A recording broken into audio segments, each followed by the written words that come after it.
আসসালামু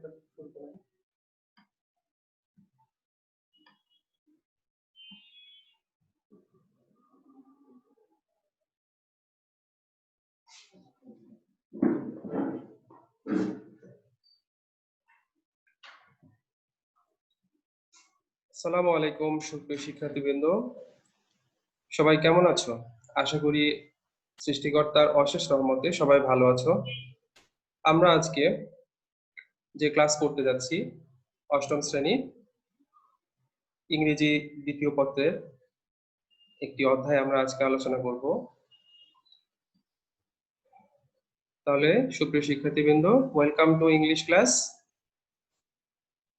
in Firdaus Ali Khan Model School and College, presented by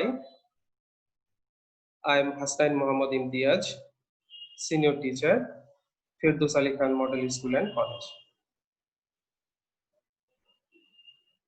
সুপ্রিয় শিক্ষার্থীবৃন্দ, তোমরা স্ক্রিনে একটা ছবি দেখতে পাচ্ছ। এখানে কিছু প্যাটার্ন দেওয়া আছে এবং উপরে একটা হেডলাইন দেখতে পাচ্ছ, every verb must agree with its subject. তোমরা যখন কোনো বাক্য লেখো, সেই বাক্যতে অবশ্যম্ভাবী ভাবে, একদমই জরুরি, দিস ইজ দ্য কম্পালসারি, যে একটা সেন্টেন্সে একটা সাবজেক্ট এবং একটা ভার্ব থাকতেই হবে এবং এই সাবজেক্ট এবং ভার্বের মধ্যে একটা সম্পর্ক থাকে। এই সম্পর্কগুলো আমাদেরকে মেনটেন করতে হয়। তাহলে এখানে দেখতে পাচ্ছ সিঙ্গুলার সাবজেক্ট, নিচে একটা ছবি দেওয়া আছে, দেখো সিঙ্গুলার ভার্ব, সবুজ লেখাতে সিঙ্গুলার সাবজেক্ট সিঙ্গুলার ভার্ব, এবং ডান পাশে দেখতে পাচ্ছ লাল কালিতে লেখা প্লুরাল সাবজেক্ট প্লুরাল ভার্ব। তো শিক্ষার্থীবৃন্দ, বন্ধুরা, তোমরা তাহলে কি অনুধাবন করতে পারছো যে আমরা আজকে কি শিখতে যাচ্ছি, তাই না? আমাদের আজকের এই ডায়াগ্রাম থেকে আমরা যেটা বুঝতে পারছি যে একটা টপিক আমরা অবশ্যই আলোচনা করতে যাচ্ছি। তাহলে আমরা আজকে যে বিষয়টা আলোচনা করতে যাচ্ছি সেটা হলো subject verb agreement. Yes, our today's lesson is about subject verb agreement. এই বিষয়টা খুবই গুরুত্বপূর্ণ। যে কোনো ক্লাসে বা যে কোনো স্তরে, শিক্ষা জীবনে যে কোনো স্তরে যখন আমরা কিছু লিখতে চাই, তখন এই দুটোর মধ্যে একটা সমন্বয় সাধন করে আমাদেরকে আমাদের লেখা সম্পন্ন করতে হয়। এ দুটোর মধ্যে যদি কোনো সমন্বয় না থাকে, তাহলে আমরা সঠিকভাবে আমাদের বক্তব্য উপস্থাপন করতে ব্যর্থ হব। So this is very important এবং আমাদেরকে খুব গুরুত্বের সাথে এটা শিখতে হবে, সাবজেক্ট ভার্ব এগ্রিমেন্ট। অবজেক্টিভস যেটা আমরা বুঝবো আজকের এই লেসন স্টাডি করে, আমরা যেটা বুঝবো, by the end of the lesson you will be able, you means the students, all the students who are watching this video class, তোমরা আজকে যেটা শিখবে, you will be able to identify different verb forms. তোমরা বিভিন্ন ধরনের ভার্বের যে ফর্মটা রয়েছে, বিভিন্ন ভার্বের বিভিন্ন ফর্ম তোমরা চিনতে শিখবে। You will be able to know the correct structure of sentence. তোমরা বাক্যের সঠিক গঠনটা বুঝতে পারবে এবং you will be able to know the rules of using a verb in proper form. এবং সেই ভার্বটা, যে ভার্বগুলো তোমরা চিনতে পারবে, বুঝতে পারবে, ফর্ম জানতে পারবে, এই ভার্বগুলো কিভাবে ব্যবহার করা যায়, এই ব্যবহারটার সঠিক ব্যবহারটা তোমরা আজকে শিখবে। এটাই হচ্ছে আমাদের আজকের ক্লাসের অবজেক্টিভস। তাহলে চলো দেখে নেই আমাদের পরবর্তী স্লাইডে কি আছে। স্টুডেন্টস, দেখো সবাই, ছাত্রছাত্রীরা, যে রেকগনাইজিং সাবজেক্টস এন্ড ভার্বস, ঠিক আছে? তাহলে আমরা যখন সাবজেক্ট ভার্ব এগ্রিমেন্ট নিয়ে আলোচনা করছি, তখন অবশ্যই আমাদেরকে সাবজেক্ট কি এবং ভার্ব কি এই বিষয়টা সম্পর্কে একটা প্রাথমিক ধারণা থাকা খুবই জরুরি। এখানে পরবর্তী ডায়ালগ বক্সে তোমরা দেখতে পাচ্ছ লেখা আছে a complete sentence must have a subject and a verb. হ্যাঁ শিক্ষার্থী বন্ধুরা, এই কথাটা আমি একটু আগেই তোমাদেরকে বলেছি, আবারও বলছি যে একটা সেন্টেন্সে, একটা পরিপূর্ণ সেন্টেন্সে একটা সাবজেক্ট এবং একটা ভার্ব থাকা খুবই জরুরি। জরুরি বলতে এটা অবশ্যই থাকতে হবে, কম্পালসারি। যদি এরকমটা না হয় তাহলে সেটাকে একটা পরিপূর্ণ সেন্টেন্স হিসেবে অনেক ক্ষেত্রেই বিবেচনা করা হয় না। এখানে তোমরা দেখতে পাচ্ছ the subject is who or what that performs the action. Okay students, action that means কোনো কাজ, ঠিক আছে? তাহলে সাবজেক্ট হলো সেটাই যে বা যা কোনো কাজ সম্পাদন করে। খেয়াল করো, যে অথবা যা কোনো কাজ সম্পাদন করে, who or what that performs the action. Okay, তাহলে আমরা সাবজেক্ট সম্পর্কে বুঝতে পারলাম যে সাবজেক্ট হচ্ছে বাক্যের যেই ক্রিয়া বা কাজ আছে সেই কাজটা যে বা যা সম্পাদন করছে সেটাই হচ্ছে সাবজেক্ট। এবং the verb is the action word। তাহলে বুঝতে পারছি যে কোনো সেন্টেন্সের মধ্যে যে কাজটা দেওয়া থাকবে বা যে কাজটা আমাদেরকে করতে হবে এরকম কোনো নির্দেশনা আমাদেরকে দেওয়া, পালন করতে হবে, এই নির্দেশনাটা বা এই কাজটাই হচ্ছে ভার্ব। ঠিক আছে, ভার্ব হলো একটা পার্টস অফ স্পিচ যেটা কোনো সাবজেক্ট কি কাজ করছে এইটা নির্দেশ করে। ঠিক আছে, তাহলে আমরা সাবজেক্ট সম্পর্কে জানলাম এবং ভার্ব সম্পর্কে জানলাম। সাবজেক্ট কি? সাবজেক্ট হচ্ছে একটা সেন্টেন্সের ক্রিয়া যে বা যা সম্পাদন করে সেটাই হচ্ছে সাবজেক্ট। এবং ভার্ব হচ্ছে সাবজেক্ট যেই কার্য সম্পাদন করছে সেই কার্য, সেই কাজটা নির্দেশক যে ওয়ার্ড, সেই কাজ নির্দেশক যে ওয়ার্ড, সেই ওয়ার্ডটাই হচ্ছে ভার্ব। ঠিক আছে, আচ্ছা তাহলে চলো আমরা পরবর্তী স্লাইডে দেখে নিই কি আছে। হ্যাঁ বন্ধুরা, এখানে বেসিক একটা রুলস দেওয়া আছে। আমরা একটু আগে জেনেছি যে আমরা সাবজেক্ট ভার্ব এগ্রিমেন্ট বা সাবজেক্ট এবং ভার্বের মধ্যে যে সম্পর্ক, এই সম্পর্ক নিয়ে আলোচনা করব। তো এই সম্পর্কের যেই প্রাথমিক যে ভিত্তি রুল বা নিয়ম সেটা হচ্ছে কি, singular subject need singular verbs, plural subjects need plural verb. তাহলে বুঝতে পারছো যে বাক্যের সাবজেক্ট যদি সিঙ্গুলার হয় তাহলে ভার্বটাও হবে সিঙ্গুলার, এবং বাক্যের সাবজেক্ট যদি প্লুরাল হয় তাহলে ভার্বটাও হবে প্লুরাল। এটা হচ্ছে বেসিক রুল, সাবজেক্ট ভার্ব এগ্রিমেন্টের একদমই বেসিক রুল। ঠিক আছে, এটার উপর ডিবেট করেই অন্যান্য রুলস গুলো আরো শাখা প্রশাখা বিস্তার করে, কিন্তু এটা হচ্ছে একদমই ফান্ডামেন্টাল রুল। ওকে, আচ্ছা এখন আসো আমরা প্রথম রুল নিয়ে আলোচনা করি। The first rule number 1, what is said here students, you can see pronouns such as everyone and everybody seem plural but they are always singular, so they need a singular verb। তাহলে ছাত্রছাত্রীরা দেখতে পাচ্ছ যে এখানে দুটো শব্দ উল্লেখ করা আছে, প্রোনাউন, সে দুটো আন্ডারলাইন করা তোমরা দেখতে পাচ্ছ, একটা হচ্ছে এভরিওয়ান এবং এভরিবডি। ওকে, তাহলে এই দুটো ওয়ার্ড যদিও দেখতে বা শুনতে প্লুরাল মনে হয় যদিও, তারপরেও এ দুটোকে সিঙ্গুলার সাবজেক্ট হিসেবে ধরা হয়। যার কারণে যখন আমরা খাতায় কোনো বাক্য লিখতে যাব যেখানে এভরিওয়ান এবং এভরিবডি সাবজেক্ট হিসেবে কাজ করবে, তো সেই সেন্টেন্সে আমরা যে ভার্বটা ব্যবহার করব সেই ভার্বটাও আমরা সিঙ্গুলার ভার্ব ব্যবহার করব। ঠিক আছে, আচ্ছা তো সিঙ্গুলার ভার্বটা আমরা একবার দেখে নিই, চলো কি আছে এখানে পরবর্তীতে উদাহরণগুলো। খেয়াল করো, এখানে তোমাদের জন্য একটা এক্সাম্পল দেওয়া আছে, everyone who work on the science project is a winner. এখানে বাক্যের সাবজেক্টটা কি? এভরিওয়ান। ঠিক আছে, তাহলে everyone who work on the science project is a winner.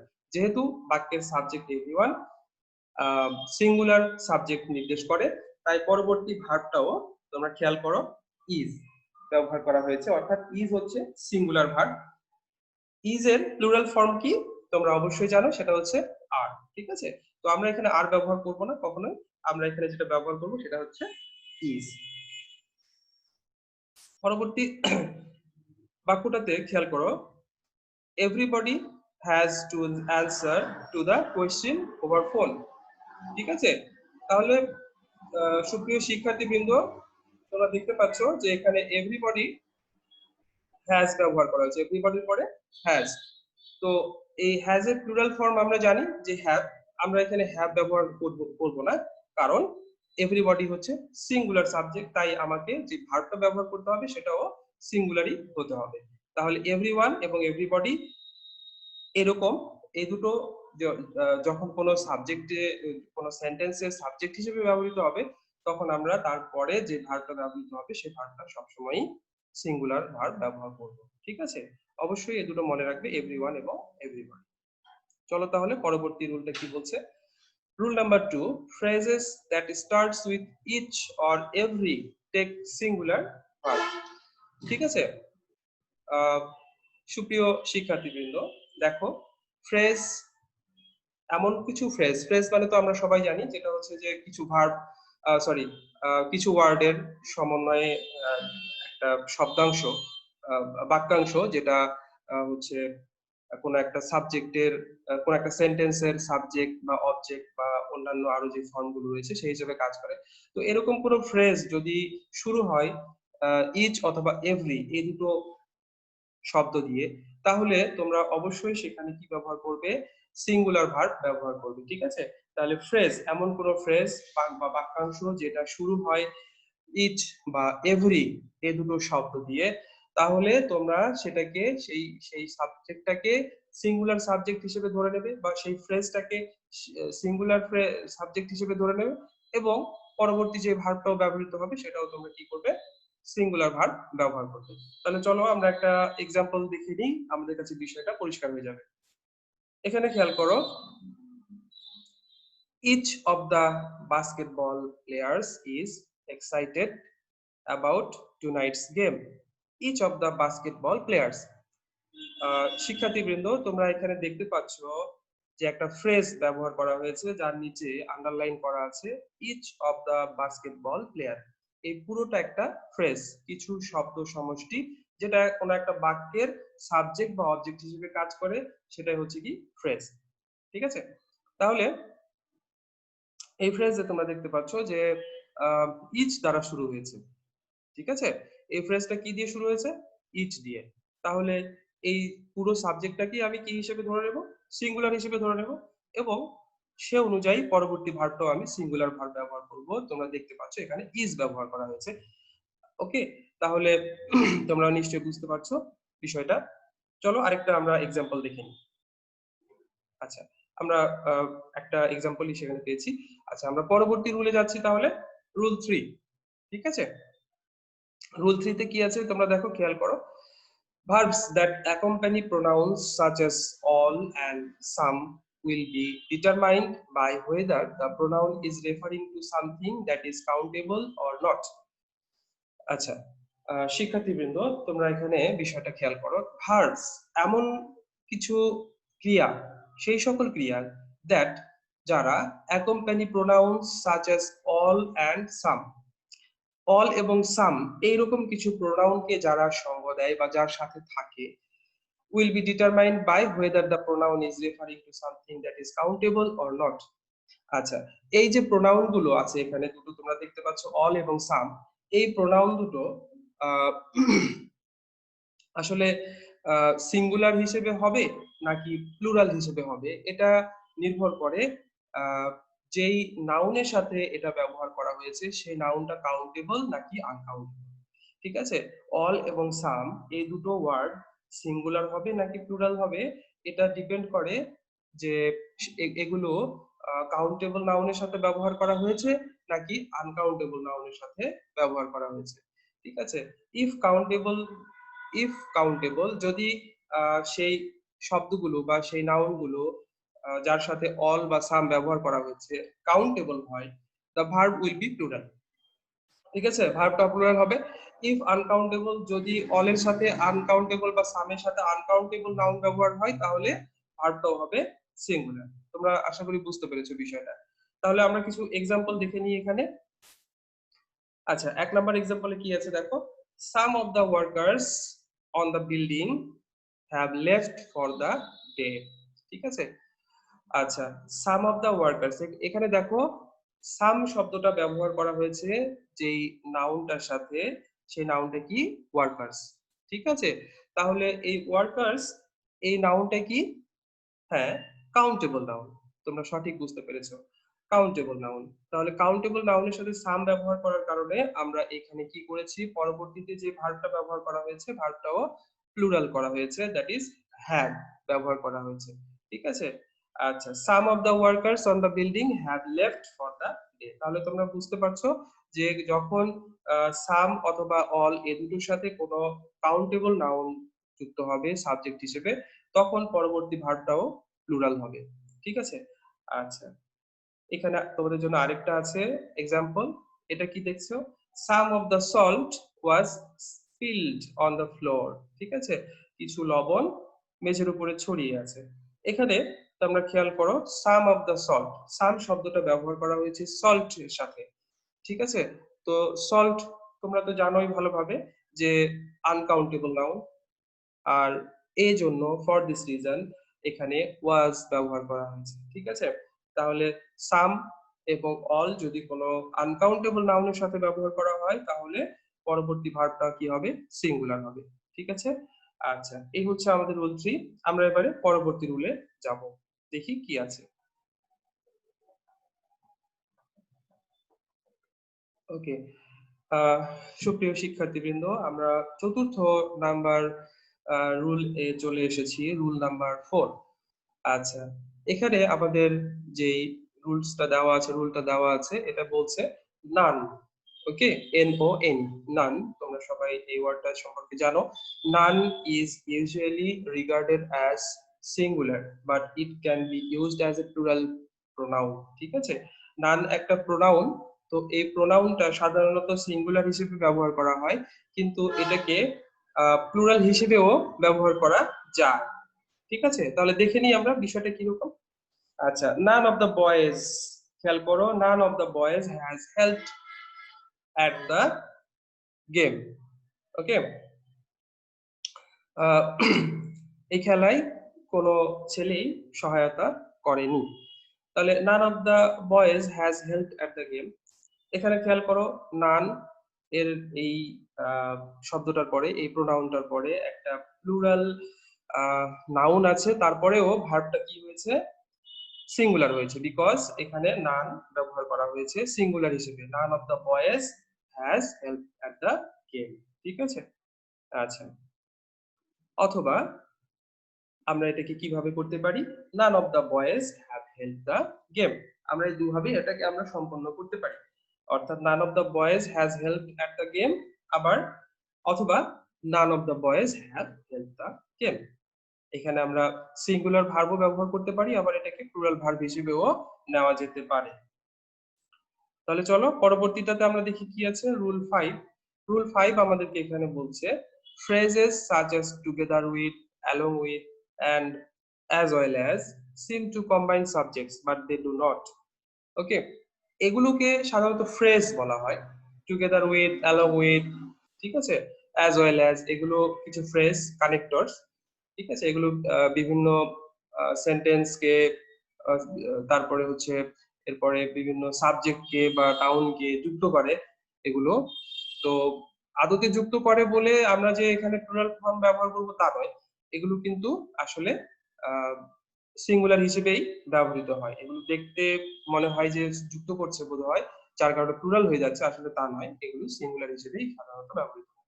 তাহলে কিছু এক্সাম্পল আমরা দেখে নিই, বিষয়টা আমাদের কাছে পরিষ্কার হয়ে যাবে। প্রথম এক্সাম্পলটা কি বলছে? Some of the tile in our room as well as the hall was সোপড। ওকে, এখানে দেখো অ্যাজ ওয়েল অ্যাজ ফ্রেজটার নিচে আন্ডারলাইন করা আছে, এর আগে একটা নাউন আছে, পরে একটা নাউন আছে, আওয়ার রুম এবং দ্য হল।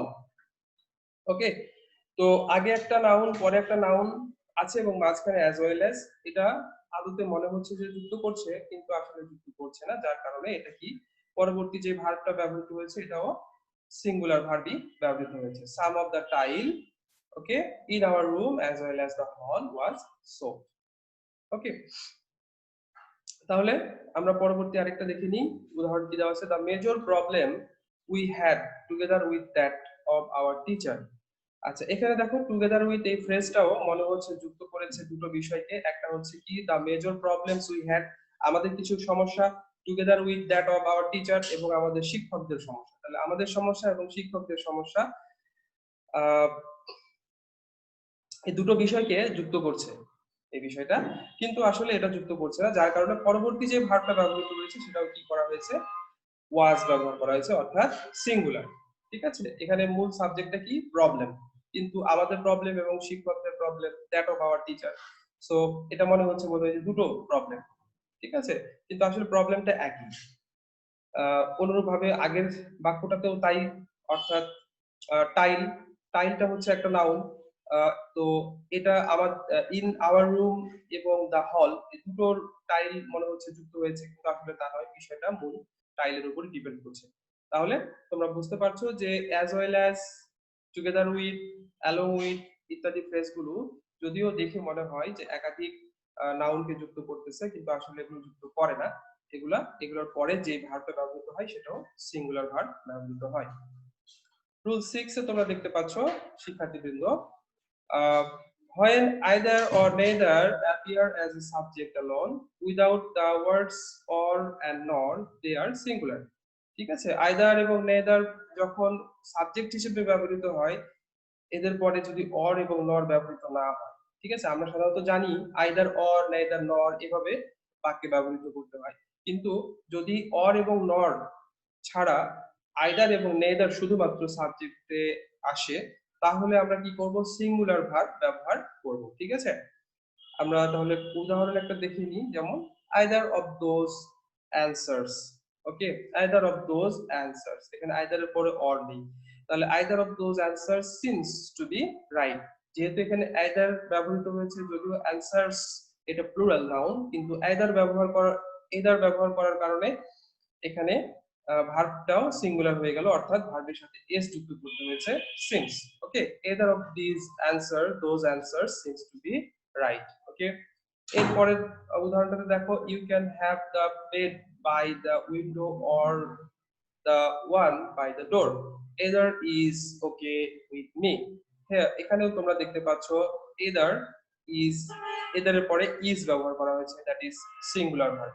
ঠিক আছে, তাহলে either মনে রাখবে, either এবং neither যদি সরাসরি বাক্যে চলে আসে অর এবং নর ছাড়া, তাহলে আমরা এদের পরে যে ভার্বটা ব্যবহার করব সেটাও কি করব, সিঙ্গুলার ভার্ব ব্যবহার করব। ঠিক আছে, চলো তাহলে আরেকটা রুলস আমরা দেখে নিই, রুল 7, এটাই আজকের শেষ রুল। আচ্ছা, রুল 7 এ মানি এন্ড মেজারমেন্ট, অর্থ এবং বিভিন্ন পরিমাপ সংক্রান্ত কিছু রুল আমরা দেখব এখানে। দেখো, এক নম্বর যে বিষয়টা আছে এখানে, units of time, money, distance and weight, use singular verbs. যদি কোনো সময়, অর্থ, দূরত্ব অথবা কোনো ওজন এর ইউনিট ব্যবহার করা হয়, একক, তোমরা তো জানো অবশ্যই ইউনিট মানে কি, একক, যদি একক ব্যবহার করা হয়, একক ক্ষেত্রে এই শব্দটা ব্যবহার করা হয়, তখন আমরা এদের পরে কি করব, সিঙ্গুলার ভার্ব ব্যবহার করব। যদিও এগুলো দেখতে প্লুরাল মনে হয়, তারপরেও যেহেতু এগুলো নির্দিষ্ট একটা দূরত্ব বা নির্দিষ্ট একটা অ্যামাউন্ট বা নির্দিষ্ট একটা ওজন এভাবে বোঝায়, যার কারণে এগুলো ইউনিট হিসেবে বোঝাচ্ছে, যার কারণে এদের পরে কি করব, ভার্বটাও সিঙ্গুলার করব। ঠিক আছে, তাহলে 20 কিলোমিটারস, 20 কিলোমিটার, এটা শুনতে মনে হচ্ছে প্লুরাল, কিন্তু এটা যেহেতু একটা ইউনিট হিসেবে এখানে ব্যবহার হয়েছে, তার কারণে এর পরবর্তী ভার্বটাও সিঙ্গুলার ভার্ব ব্যবহার করা হয়েছে, that is. Okay, 20 kilometres is a long distance. আমরা হয়তোবা নিজেদের বলার ক্ষেত্রে বা লেখার ক্ষেত্রে ভুল করে বসি, অনেক সময় এভাবে লিখি যে 20 kilometres are a long distance, আসলে এটা বলা যাবে না, আর কখনোই বলা যাবে না, যেহেতু 20 কিলোমিটারস এখানে একটা ইউনিট হিসেবে ব্যবহৃত হচ্ছে, তাই যার কারণে এখানে সিঙ্গুলার ভার্ব ইজ ব্যবহার করতে হবে। ঠিক আছে, তাহলে 20 kilometres is a long distance to skate to work each day. তারপরে উদাহরণটিতে দেখো, একই বিষয়টা আসছে, $8 an hour is a poor rate। তাহলে $8 an hour, এটা হচ্ছে ঘন্টায় $8, একটা ইউনিট, একটা নির্দিষ্ট ইউনিট। তাহলে 8 শব্দটা প্লুরাল মনে হলেও, যেহেতু এটা ইউনিট হিসেবে এখানে ব্যবহৃত হয়েছে, তাই এর পরবর্তী ভার্বটা কি হবে, ইজ হবে। ইয়েস। তাহলে দেখো পরবর্তী আমরা আরেকটা রুল শিখে নেই। সেটা কি বলছে এখানে, the expression the number is singular. Okay, the expression the number is singular. তাহলে এখানে উদাহরণটা আমরা একবার দেখে নিই কি বলছে, the number of ফেইলিয়ার্স, the number of ফেইলিয়ার্স is decreasing. এখানে নাম্বার শব্দটার অর্থ একটু আমাদের বোঝা দরকার আছে। নাম্বার শব্দটার অর্থ হচ্ছে সংখ্যা, ঠিক আছে? কিন্তু আমরা যখন সংখ্যা যখন বলি তখন মনে হয় যে হয়তো বা এখানে অনেকগুলো আছে বা অনেক অ্যামাউন্ট আছে, অনেক পরিমাণ আছে। এই কারণে আমাদের কাছে অনেক সময় ভুল হতে পারে যে দ্য নাম্বার অফ ফেইলিয়ার্স। ফেইলিয়ার্স যেহেতু শব্দটা শুনতে কি লাগে যে প্লুরাল, তাই এরপরে হয়তো বা আমরা প্লুরাল ব্যবহার করতে পারি, কিন্তু দ্য নাম্বার শব্দটাও কিন্তু আহ, এটা শব্দ হিসেবে কিন্তু সিঙ্গুলার, ঠিক আছে? তাহলে দ্য নাম্বার অর্থাৎ সংখ্যা, অফ ফেইলিয়ার্স ব্যর্থদের সংখ্যা কি, ইজ ডিক্রিজিং কমছে। তাহলে তোমরা আশা করি বুঝতে পারছো রুলস গুলো। এই রুলস গুলো তোমরা বাসায় আয়ত্ত করবে, বারবার প্র্যাকটিস করবে, দরকার হলে আবারও দেখবে, রিভিউ করবে, তাহলে এই বিষয়গুলো তোমাদের কাছে আরো পরিষ্কার হয়ে যাবে। তাহলে চলো আমরা কিছু আহ, আহ, আরো এক্সাম্পল ইভ্যালুয়েশন আমরা এখানে একটু দেখে নিই, ঠিক আছে? এখানে একটা ইভ্যালুয়েশনের মধ্যে দেখো, খেয়াল করো,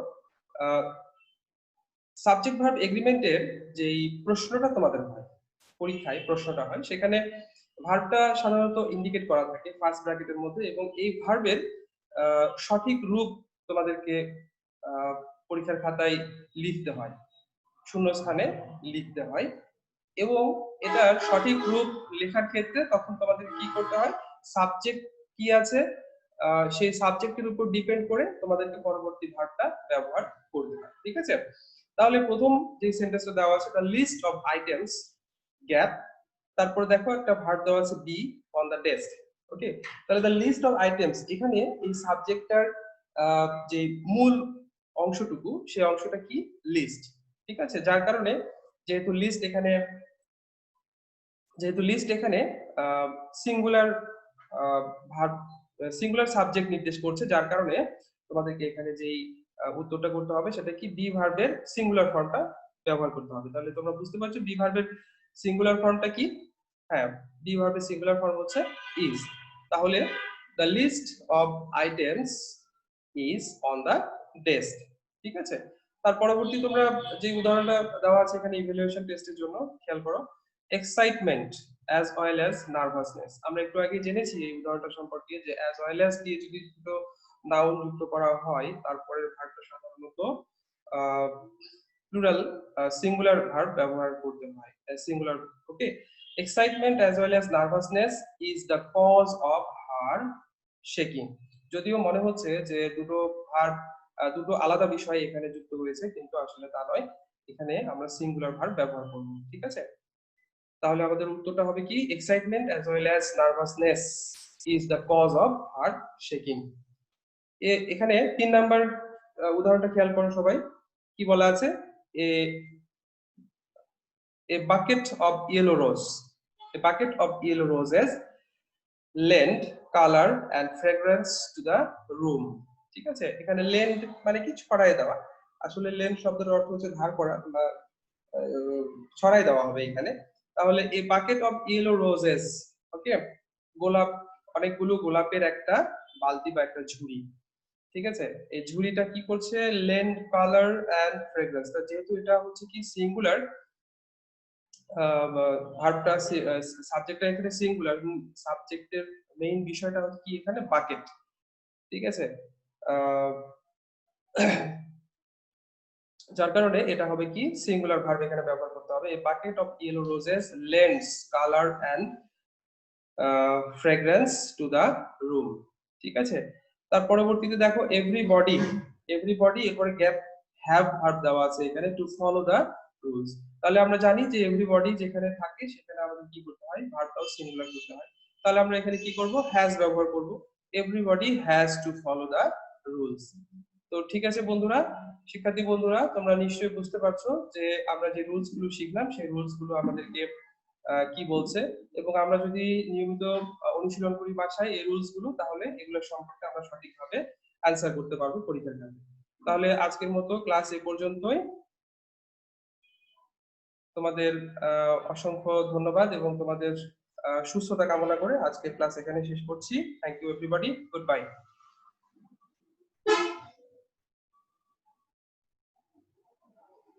এটা একটু লং হয়ে গেছে না?